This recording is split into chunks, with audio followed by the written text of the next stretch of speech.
Alright, today we're going to sand down all the exterior teak because it is in kind of a rough condition right now. It's the grain is really exposed and it's really grainy. If you can take a peek at this. I don't know if y'all can see that, but I mean it's pretty bad. But my parents came out last weekend and they sanded all of this down, and you can see how much better that is. It's super smooth and a lot better condition. So we're going to try to get everything down to that, and then in another weekend we're going to have to varnish it all out. So, and from the last video we put on this white paint here. It's got a little bit of dirt on it now, but this is my first time coming down and seeing it after it's been completed, and with a wet deck it is very grippy. So I would recommend this to use this paint. It was really inexpensive. It was like 16 bucks a can, and realistically we could have done the whole thing, this whole top white area, and including the like down in here too, with one can. So a little goes a long way with it. Alright guys, so last weekend we sanded everything down and I didn't really get a whole bunch of video of it. Reason being is just it was a lot of work, and you know, I just didn't want to bust out the camera and stop the work, and there was dust everywhere, so I didn't want to ruin the camera. But anyway, we sanded it all down and it's a lot better. No longer grayed. It's all nice brown looking teak, and did the entire boat that way, and that took us an entire Saturday. And today we're going to pull off these rails down here, and right down in here too, where the fairlead blocks are. So those will be removed. Alright, well, we removed this upper like little track here, and it is now sitting back over here. We just kind of gummed everything up last time because we started removing some of the bolts and didn't want leaks down into the boat. But anyway, we got one of them removed, and I don't know how he did it, but my dad got the bent bolts out of the way. They were literally bent. So anyway, we gotta do that side over here.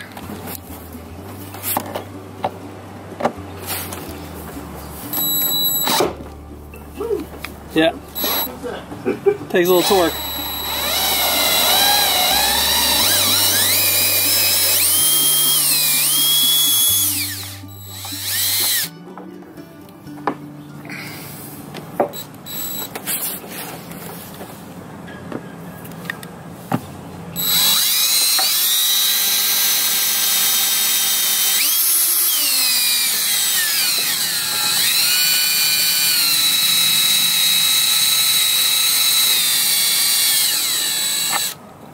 Okay, we're about ready to remove the winch, and that way we can just rebed everything. We're just kind of going through and making sure that the boat's nice and watertight. I'm tired of leaks and stuff, so doing it right, do it once, you know, that philosophy. And as you can see, there's bolts right under here. That might be a little bit too close to zoom, and there's bolts right down in here.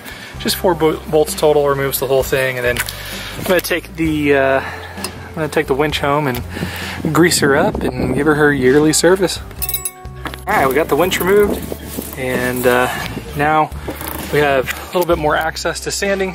We'll sand that up, and then we can also sand up right where these rails are once we get the other winch removed, and that should only take about 30 minutes or so. Doing the job that we do, it's going to be about 30 minutes, but anyway, we'll get both sides and then we'll get this winch here. We're crawling back into the berth here, and we are going to access some of these bolts, and I need a crow's foot. Damn it. Okay, going with a wrench this time.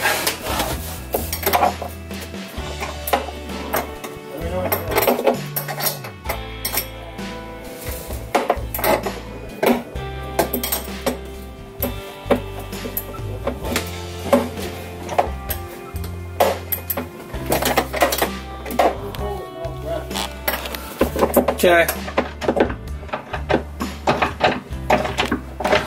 Alright, so he's up top. Sorry. So he's up top. I'm holding this down. down here, and then that's how we're gonna get the bolts out. Pretty simple process.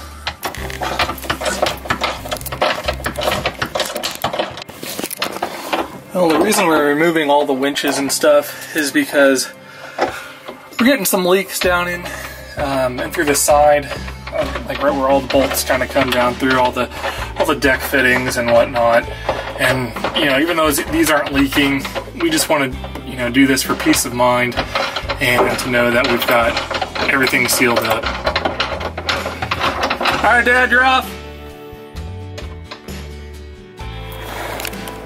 All right, right now we're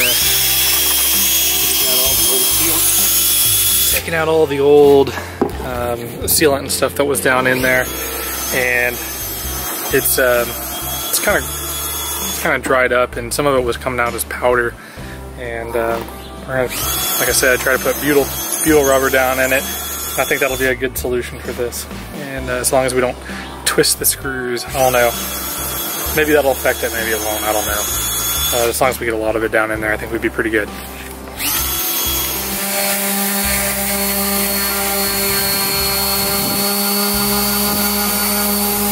Okay, we're removing the little turtle shell here, and we've already debunged all of these, and now we're going to pull out all the screws, and that's what we're doing over here. And then this wood should remove out, and as you can see, the turtle shell is up there on the front of the boat.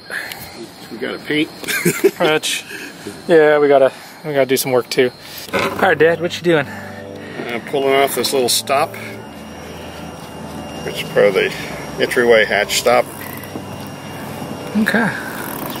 Underneath here is another piece of wood, which acts as the bumper.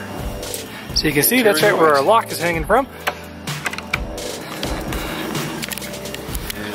And we'll get that all removed. Okay, so we're gonna use some life caulk, and we're gonna go around all of this area here since we got everything else removed.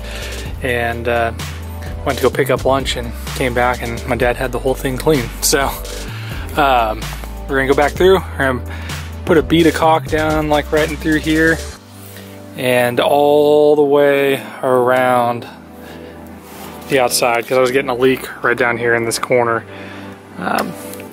Common on keyboard. Yeah, they're pretty common. It's nothing to really worry about. Just, fix it when you see it. You're just gonna lay a bead just like so in there, and I'm gonna come back through with my finger, and I'm gonna pull my finger across until the two kind of adhere really nice. Thank you guys for watching another episode of the Spirit 4 Adventure. Next week we're going to be working on the winches and doing the yearly maintenance on those. So that's kind of a, it's going to be a really cool episode.